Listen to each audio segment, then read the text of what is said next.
అన్న నమస్తే అన్న, బాగున్నారా అన్న? చాలామంది షాప్కి వస్తున్నారు, చాలా క్వశ్చన్స్ చేస్తున్నారు. ఈ క్వశ్చన్స్లో 2 క్వశ్చన్స్ బలంగా నాటిపోయాయి నా బ్రెయిన్లో. ఆ రెండింటికి మీకు క్లారిటీ ఇద్దామని ఫిక్స్ అయ్యా. ఫస్ట్ది, మీ బ్యాటరీలు పేలుతాయంట కదా. సెకండ్, మీ బ్యాటరీస్ కొనాలంటే 30, 40, 50, 60 వేలు పడతాయంట కదా, నిజమేనా అని చాలామంది చాలాసార్లు అడిగారు. ఈ రెండింటికి క్లారిటీ ఇద్దామని ఫిక్స్ అయ్యా.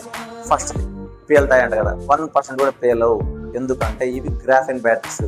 మేము ఇచ్చిన ఛార్జర్ కాకుండా మీరు పొరపాటున వేరే ఛార్జర్తో పెట్టడం వల్ల అదేమన్నా ఉబ్బుతాయేమో తప్ప పేలడానికి 1% కూడా ఛాన్సే లేదు. సెకండ్, మీ బ్యాటరీ ప్రైస్ ఎక్కువ కదా. 100% మా బ్యాటరీ ప్రైస్ ఎక్కువ కాదు. ఈచ్ బ్యాటరీ 2800కి మీకు ఇవ్వగలం విత్ గ్యారంటీతో పాటు. సో మీకు ఎటువంటి డిస్టర్బెన్స్ లేకోకుండా, ఏమన్నా ఇంకా వేరే డౌట్స్ ఉన్నా ఏమున్నా కూడా మా షాప్కి రండి. మేము 100% మీకు న్యాయం చేస్తామని నాకు ఒక నమ్మకం ఉంది. మా సర్వీస్ చూడండి, బెస్ట్ ఉంటేనే ప్రొసీడ్ కావండి. Thank you. Me Bhima.